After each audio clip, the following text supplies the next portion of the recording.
ओम शांति। आज है 11 दिसंबर 2023 की साकार मुरली। ओम शांति। बाप दादा, मीठे बच्चे, तुम सबको जीवन मुक्ति का मंत्र देने वाले सतगुरु के बच्चे गुरु हो। तुम ईश्वर के बारे में कभी झूठ नहीं बोल सकते। प्रश्न है, सेकंड में जीवन मुक्ति प्राप्त करने की विधि और उसका गायन क्या है। सेकंड में जीवन मुक्ति प्राप्त करने के लिए इस प्रवृत्ति में रहते कमल फूल समान पवित्र बनो। सिर्फ अंतिम जन्म पवित्रता की प्रतिज्ञा करो तो जीवन मुक्ति मिल जाएगी। इस पर ही राजा जनक का मिसाल गाया हुआ है कि गृहस्थ व्यवहार में रहते 1 सेकंड में प्रतिज्ञा के आधार पर जीवन मुक्ति प्राप्त की। गीत है, ये वक्त जा रहा है। ओम शांति। बाप आते हैं सबको सेकंड में जीवन मुक्ति देने। अब जीवन मुक्ति किसको कहा जाता है और क्यों कहा जाता है। जैसे एक हमने नाम सुना है राजा जनक का, परंतु हमें पता नहीं कि उन्हें कैसे जीवन मुक्ति 1 सेकंड में मिली।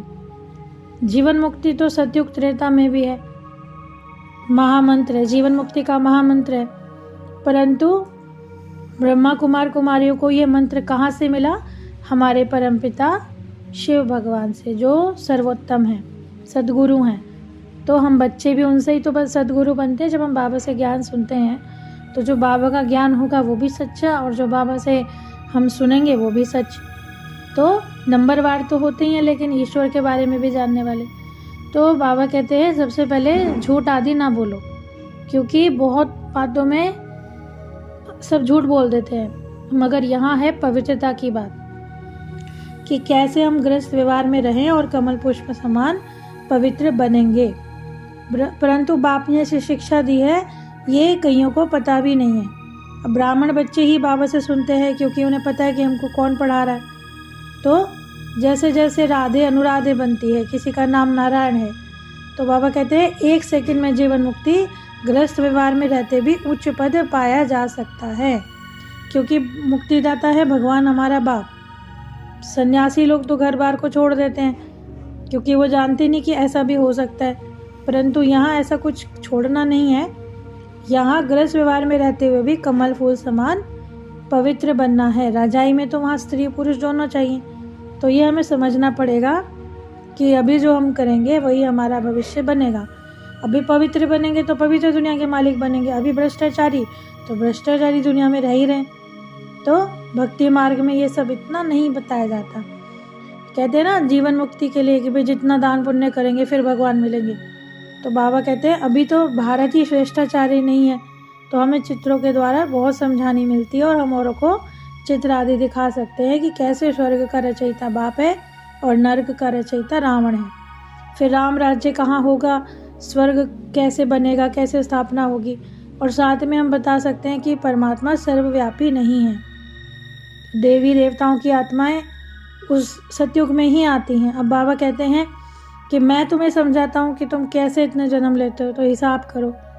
दूसरे धर्म आदि वालों को भी तुम्हें सिद्ध करके बताना पड़ेगा, क्योंकि 84 जन्म कहे जाते हैं। कहते हैं ना बाबा कि ब्रह्मा को भी नॉलेजफुल नहीं कहा जाता, श्री कृष्ण को भी नहीं। उनकी महिमा है। भगवान तो केवल एक ही है, निराकार परम पिता परमात्मा। तो ऊंचे थे ऊंची भगवान की गतमत है, तो उनका हमें पता ही नहीं था।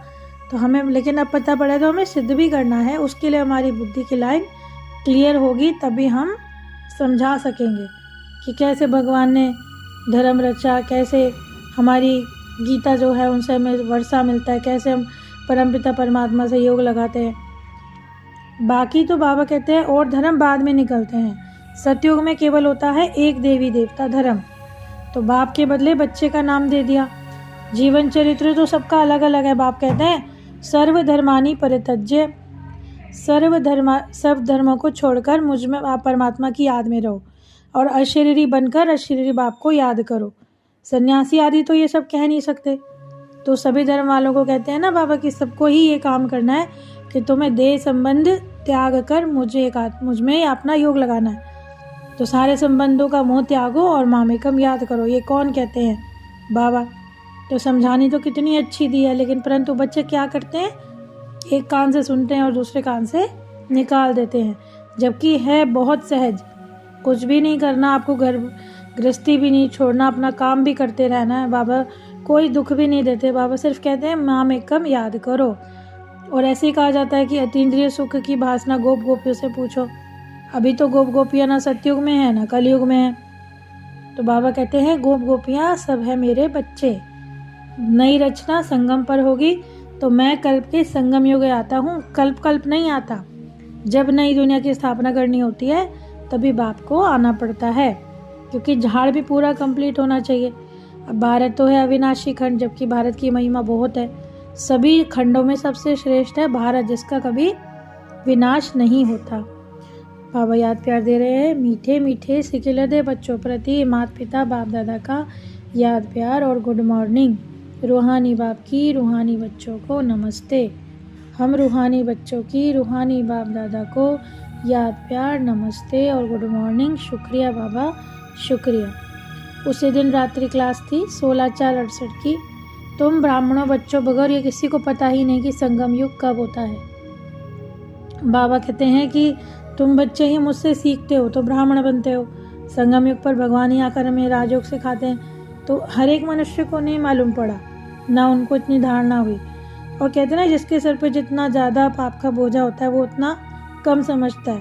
तो अभी ब्रह्म कुमारियों को ही पता क्यों चला है, क्योंकि ब्राह्मण बने पहले। बाबा कहते हैं समझने के लिए भी तो बुद्धि प्योर चाहिए। अभी क्या चल रहा है संगम युग, तो हीरे जैसा जन्म है, अमर लोक का गायन है। और फिर ये पुरुषोत्तम संगम युग है, डायमंड। इसको सबसे अच्छी उपाधि क्यों दी गई है, क्योंकि हम इस युग में मनुष्य से देवता बनते हैं और उच्च कोटि के, वो भी, और आगे हमारी ही प्रारब्ध होती है। तो बाबा कहते हैं अभी जो है और मनुष्य में इतना देह अहंकार है कि वो इतना जल्दी नहीं मान सकते। तो आप उन्हें स्वास्तिक पे समझा सकते हो।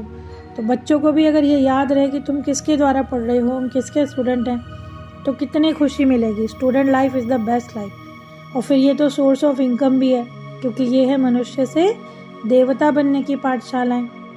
और देवताएं तो विश्व के मालिक थे ही, तो हमें कितनी खुशी होनी चाहिए। इसीलिए बोला गया है कि अतीन्द्रिय सुख गोपी वल्लभ के गोप गोपियों से पूछो, क्योंकि भगवान हमें साथ में ले जाएंगे। पुकारते भी तो थे दुखों से छुड़ाओ, सतयुग में दुख नहीं होगा। तो इसीलिए बाबा कहते हैं अभी जो मैं तुमको छुड़ाने आया हूँ, तो पहले मेरी बात को मानो और मुझ बाप को जानो कि हमें इन परमपिता से क्या मिलता है। और पापा से रूठना नहीं है। माने अपनी तकदीर से रूठ गए, तो पढ़ाई से रूठ गए तो क्या सीखोगे। पढ़ाई पढ़ते रहना अंत समय तक भी। तो बाबा कहते हैं कभी रूठना भी नहीं है। और वैसे तो यज्ञ में असुरों के विघ्न पड़ते ही हैं, फिर भी रात याद देते हैं रात की रूहानी बच्चों को रूहानी बाप की नमस्ते। फिर धारणा के लिए मुख्य सार है, बाप जो सुनाते हैं एक कान से सुनकर दूसरे से नहीं निकालना है। ज्ञान के नशे में रहकर अतीन्द्रिय सुख का अनुभव करना है। सभी को सेकंड में जीवन मुक्ति का आधार देने के लिए यही महामंत्र सुनाना है कि देह सहित देह के सब संबंधों को त्याग कर बाप को याद करो। अब मुक्ति और जीवन मुक्ति का अर्थ भी बाबा ने बतला दिया है कि मुक्ति क्या है और जीवन मुक्ति क्या है। जीवन मुक्ति होगी सतयुग में, लेकिन वो सब पाने के लिए हमें क्या करना होगा कि देह सहित देह के सब संबंधों को भूलकर बाप को याद करना है। और उसके लिए गृहस्थ व्यवहार में रहकर अपने कर्म भी करते रहो। तो वरदान है क्लियर बुद्धि द्वारा हर बात को परख कर यथार्थ निर्णय करने वाले सफलता मूर्त भाव। बाबा कहते हैं जितनी बुद्धि क्लियर होगी ना, और जितना ज़्यादा हम में परखने की शक्ति होगी, उतना ही हम सहज कर यथार्थ निर्णय कर सकेंगे। और जैसी परिस्थिति, संबंध, संपर्क वालों का मोड़, ये निर्णय लेना भी बहुत बड़ी शक्ति है। तो ये हमें सफलता मूर्त बना देगी। स्लोगन है, ज्ञान सूर्य बाप के साथ लकी सितारे वो हैं जो जग से अंधकार को मिटाने वाले हैं, अंधकार में आने वाले नहीं। बाबा कहते हैं आप तो उन आत्माओं के लिए रोशनी की वो किरण हो, तो आपको खुद अंधकार में नहीं चले जाना। तो इसके लिए बाबा से हमारा पूरा पूरा योग और पूरा हमें निर्णय होना चाहिए। तो इतनी सुंदर मुरली के लिए बाबा का बहुत बहुत शुक्रिया। ओम शांति।